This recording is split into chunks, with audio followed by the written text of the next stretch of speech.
दोस्तों, कहानी सुनने से पहले प्लीज चैनल को जरूर सब्सक्राइब करें ताकि ऐसे ही कहानी आप लोगों को मिलता रहे। अगर दोस्तों आप लोग के पास कोई भी भूतिया कहानी है तो आप हमें ईमेल आईडी पर भेज सकते हैं। मैं अपना ईमेल आईडी वीडियो के डिस्क्रिप्शन में डाल दूंगा। तो चलिए कहानी शुरू करते हैं। मैं और मेरा दोस्त करण वर्ष 2004 की वह रात कभी नहीं भूल सकते हैं, जब हम कार से किसी काम के लिए दिल्ली जा रहे थे। कड़कड़ाती ठंड थी, अभी 30-40 किलोमीटर ही गए थे कि अचानक हमारी कार रुक गई। मेरे दोस्त ने बोनट खोला और चेक करके बताया कि गाड़ी बहुत गर्म हो गई है, अंदर से निकलती भाप साफ दिखाई दे रही थी। अब हमें रात को वहां रुकने के सिवाय कोई और चारा नहीं था। हम गाड़ी के भीतर बैठने ही वाले थे कि अचानक किसी लड़की ने करण को नाम लेकर आवाज दी। हम दोनों चौंक उठे। लाल जोड़े में गहनों से लदी एक लड़की को हमने कार की ओर बढ़ते देखा। मैंने सोचा शायद वह करण की जान पहचान वाली होगी। वह हम दोनों के पास आई। पास आते ही करण ने उससे पूछा, तुम कौन हो और मेरा नाम कैसे जानती हो? उसने बिना कोई जवाब दिए पूछा कि आप लोग दिल्ली जा रहे हैं तो मुझे भी साथ में ले चलें। मैंने रात और ठंड का मौसम देखते हुए करण से कहा कि इतनी रात को कड़कड़ाती ठंड में यह अकेली कहाँ जाएगी।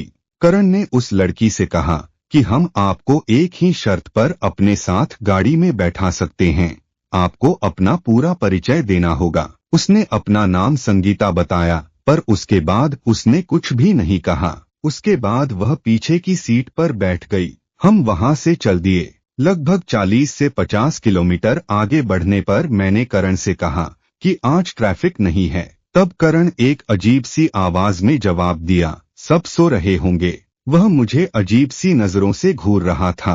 अचानक मेरे दिमाग में एक बात याद आया कि यह लड़की करण को कैसे जानती है। तब मैंने पिछली सीट पर नजर डाली तो वहां कोई नहीं था। मैंने गाड़ी रोकने के लिए कहा। तभी संगीता की आवाज आई, गाड़ी मत रोकना वरना तुम्हारी मौत तय है। मैंने किसी तरह भगवान का स्मरण करके गाड़ी रुकवा दी। उस लड़की की आवाज मेरे कानों से टकराई कि तुमने अच्छा नहीं किया, मैं तुम्हें नहीं छोड़ूंगी। और वह गायब हो गई। मैंने दरवाजा खोलकर देखा तो मेरे रोंगटे खड़े हो गए। मैंने देखा कि यह तो वही जगह है जहां वह लड़की कार में बैठी थी। इसका मतलब हम बहुत बुरी तरह से उसके जाल में फंस गए थे। तभी हमें एक ट्रक दिखाई दिया। हमने उसे रुकने का संकेत दिया। ट्रक रुका और एक व्यक्ति हमारे पास आया जो सौभाग्य से करण के चाचा थे। उनके साथ हम घर लौट आए और रात उस घटना के बारे में सोचते सोचते बीत गई। दूसरी रात 12 बजे वह लड़की मेरे कमरे में आकर खड़ी हो गई और कहने लगी कि मैं तुमसे बदला लेकर रहूंगी। यह कहकर वह गायब हो गई। मैंने सोचा शायद यह कोई सपना होगा, पर यह घटना 2-3 दिन तक चलता रहा। मैंने इसकी जानकारी करण को दी। उसने कहा कि मैं एक बाबा को जानता हूँ, चलो उसी के पास चलते हैं। हम दोनों बाबा के पास गए और घटना के बारे में उन्हें जानकारी दी। उन्होंने कहा कि रात को जैसे ही वह तुम्हारे पास आएगी उसके बालों में यह धागा बांध देना। उस रात मैंने किसी तरह धागा उसके बालों में बांध दिया। सुबह 4 बजे उसने कहा कि अब मैं जा रही हूँ, लेकिन रात को 12 बजे फिर आऊंगी। योजना के अनुसार मेरे कमरे के बाहर बाबा और करण खड़े थे। उन्हें मेरे कमरे से एक धागा हवा में निकलता हुआ जैसे ही नजर आया, वे दोनों उसके पीछे निकल पड़े। वह धागा एक कब्रिस्तान में एक ईंट के नीचे दबा हुआ नजर आया। उस ईंट को हटाने पर वहां एक हड्डी नजर आई।